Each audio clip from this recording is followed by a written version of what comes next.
Did you know the reason David defeated Goliath when there were thousands of other guys who couldn't defeat him is because David had a different spirit?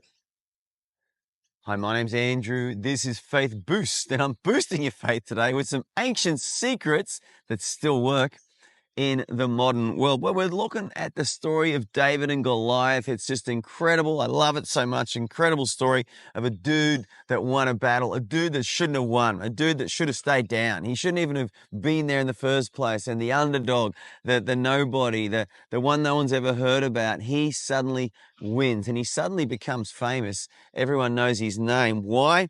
Because he had a different spirit, a different spirit. The Bible says in 1 Samuel chapter 16 that all the men of Israel, when they saw the man, it's chapter 17 actually, they saw Goliath, they fled from him and were dreadfully afraid.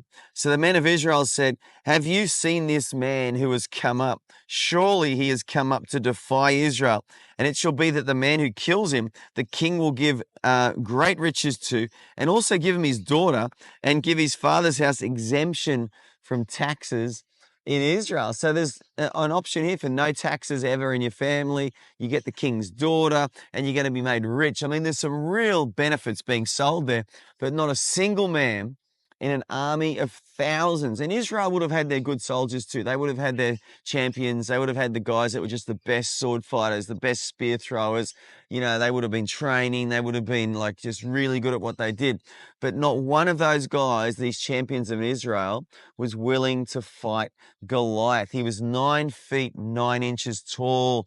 People say, you know, using that whole, I forget the way they used to measure people, and those cubits, you know, the amount of cubits mentioned for Goliath. Most people say it's about 9.5 feet. It's massive. The average Israelite was probably 5'5", maybe, you know, and so this guy's twice their size, and he was a scary looking dude. And David is a teenager. You know, he wouldn't have been the biggest guy in the camp that day. He might have been one of the smallest. But the reason that he's even willing to go there, that he's willing to fight, is because David had a different spirit. You know, in our world today, some people have given up. Some people see this world as just a bad place. It's just horrible. It's dark. You know, the world's lost. There are people literally today bearing food in bunkers, tin food, tin goods, guns, water, you know, preppers, you know, and they're getting ready. They're preparing for the end of the world. They just think it's done, you know, it's done and dusted. But you know what? My issues with that is this. What about the billions who don't know Jesus today? Yeah, as the church, we got to get out there. We got to shine our light. And even if it is the last day of the earth, what are you building a bunker for? Like, get out of the bunker. Get out there and talk to someone. Win someone to the Lord. That's what I say.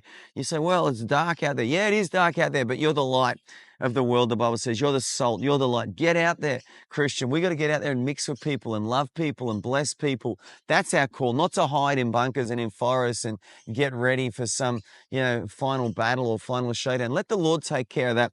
David had a different spirit. The whole culture of his day, the whole society he lived in, the people he was a part of, his tribe had given up. They'd surrendered. They weren't willing to fight. They weren't willing to go there. They were letting Goliath dominate. They were letting Goliath stand over them, and no one was willing to stand up to him. But David had a different spirit. And when David sees him, the Bible says David spoke to the man who stood by him, saying, "What shall be done for the man who kills this Philistine and takes away the reproach from Israel? For who is this uncircumcised Philistine, who, by the way, is 9 foot 9 inches tall? Who is he, that he should defy the armies of the living God?" So David's looking at this 9 foot 9 giant in the context of a God who fills heaven and earth. And David has a different spirit. David's got a faith. How do we get a different spirit? Was David just born this way? Was he just lucky? You know, was he just sort of favored? No, I believe it was all the time he spent with God in the wilderness, on his heart, worshiping, praying, seeking God. He was separate from his generation. He was separate from his world. He was separate from the culture of his day. He was in it, but he wasn't of it, and he had a different spirit. So when he saw Goliath, he saw someone that could go down, and David took him down to Chinatown.